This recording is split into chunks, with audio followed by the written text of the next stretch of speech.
sacrée championne du Sénégal. Les Gabelous ont converti leur avantage au match aller en s'imposant lors de la deuxième manche face au Dakar Université Club samedi à Marius Ndiaye sur le score de 73-70, un score très serré qui traduit l'âpreté de cette rencontre dont Mamadou Ndiaye nous raconte les temps forts.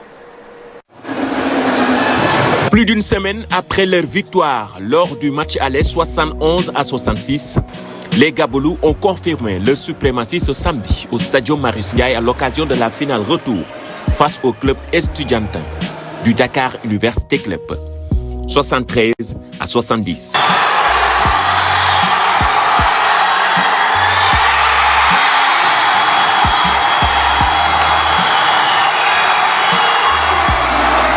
Les hommes de Mamadou Gueye Pabi ont sorti le grand jeu pour remporter leur 10e titre du champion du Sénégal de basket.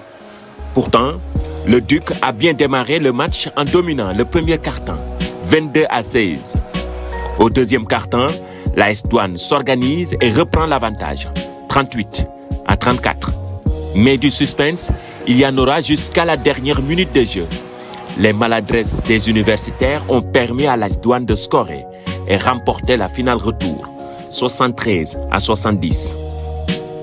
Les Gabelous vont aussi représenter le Sénégal à la Basket Africa League pour la deuxième fois de leur histoire. Voilà donc l'AS Douanes qui va représenter donc le Sénégal à la prochaine Basket Africa League. Justement, ce qui nous permet d'introduire notre premier invité de ce soir. Il n'est pas sur le plateau, mais nous avons eu l'occasion de lui parler à Saly. Il s'agit bien sûr du président de la NBA G-League qui a rendu visite aux pensionnaires de la NBA Academy Afrique, premier centre de formation installé en Afrique par la NBA. C'était en 2017, une occasion pour Chérif Abdourahim, venu à plusieurs reprises dans notre pays, d'échanger avec les joueurs, de les encourager et de voir leur progression.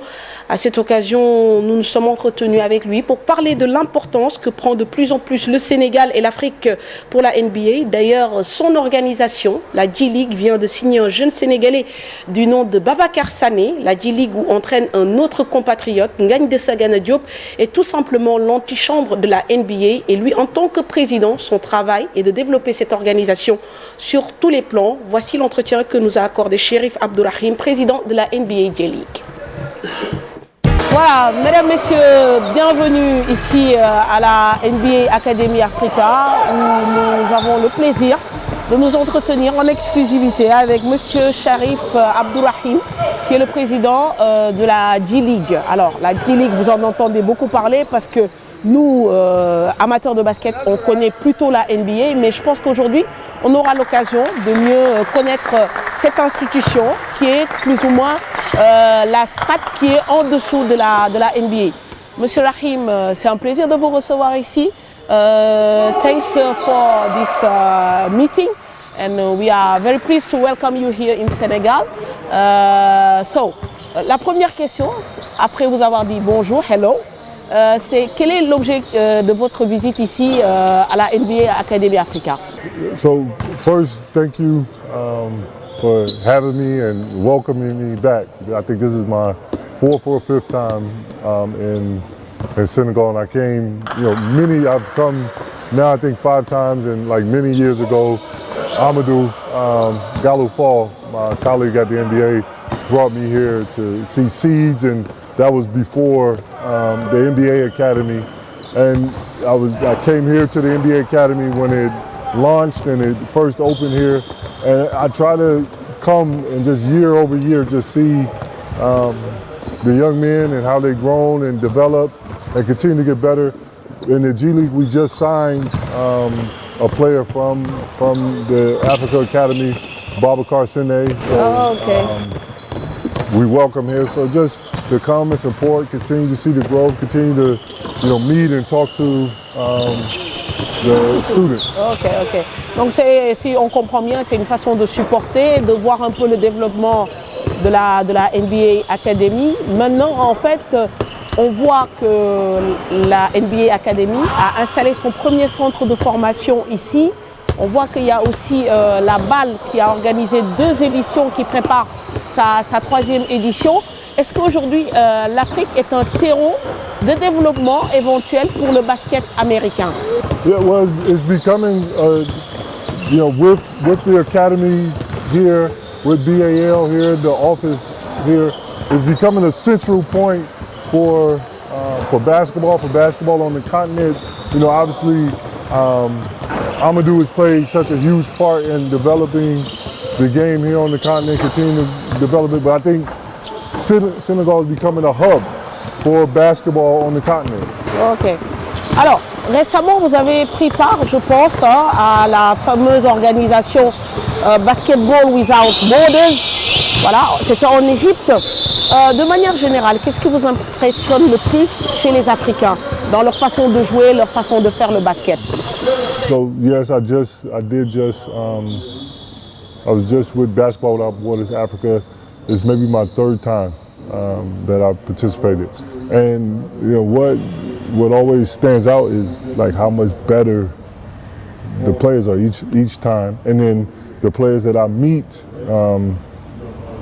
here during I follow them after the camp, and how much better like I see them. So, but I saw him 5 years ago, Basketball Without Borders, and Christian Kolokolo.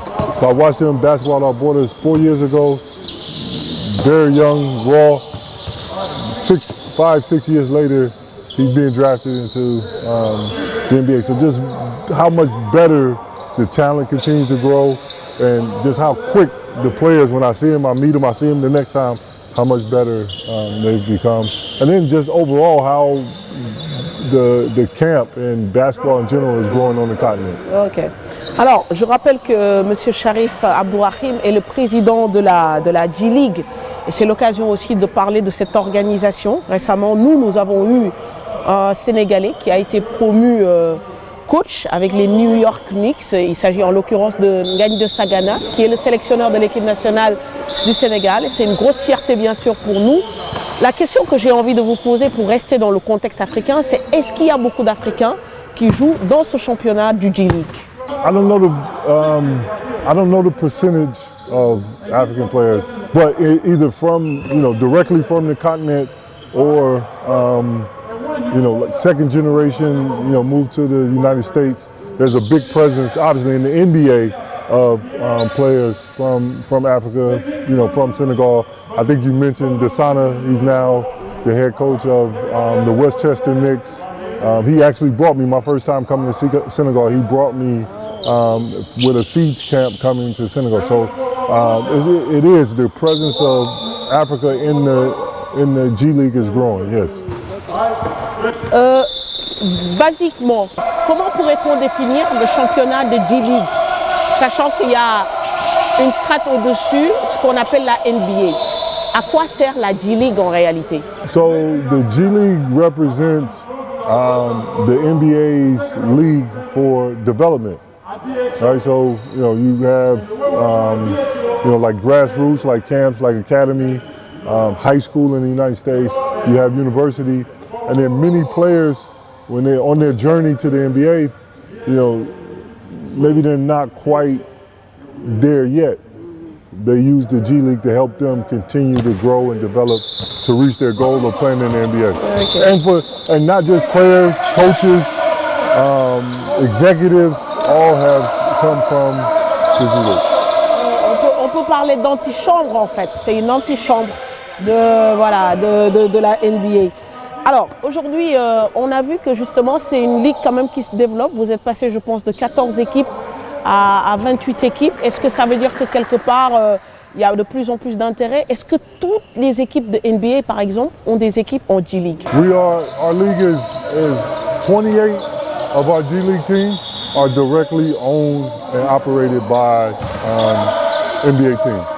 And then we have 2 independent teams. Okay. We have a team in Mexico City, independent team, and then we have our team, NBA G League Ignite, which is made up mostly younger players they haven't gone through the draft yet, but 28 of the teams directly connected to NBA teams. C'est quoi votre travail en fait? C'est quoi le travail du président de ce championnat-là? So it's I'm responsible for everything, growing the business of the G League, growing the basketball, helping our teams grow their business, the future strategy, of the G League and the overall integrity of the league. Parce que vous semblez très relax en fait pour autant de responsabilités. Well, I'm here, I'm on the time, I'm home, right? Ok.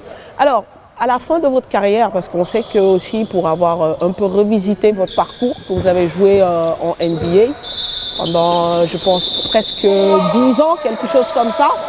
Est-ce que le fait de devenir manager sportif, c'était une reconversion naturelle par rapport à ce que vous avez fait avant?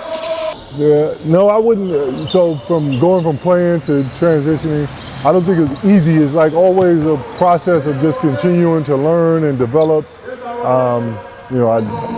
Playing, like on court is a certain set of skills, and like management and business is another set. So you just continue to learn. Although I think there's a lot. It's a lot that I learned as a on court as a player that helps me now for sure. Before you became a sportive manager, you coach also? Yes, 2 years. 2 years. Why did you let it down? Really, I mean, at that time I wasn't sure. Early, I wasn't sure what I wanted to do, and the organization asked me to do some different things. So it kind of just found me. It could have been coaching. Yeah. Okay.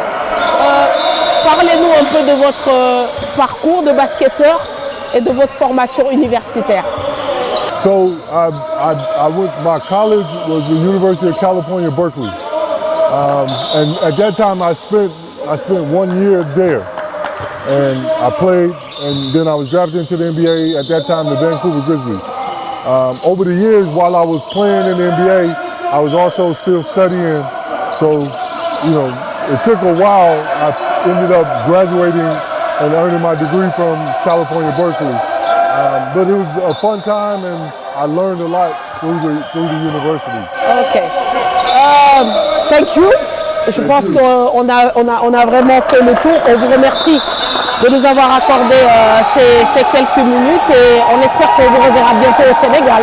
Merci, yes, we will. Ok. Voilà, monsieur, chers téléspectateurs, Sharif Abdourahim, président de la G League, donc comme je le disais, avec qui nous avons eu à nous entretenir ici au niveau des sites de la NBA Academy Africa. Merci à tous et à bientôt. Merci.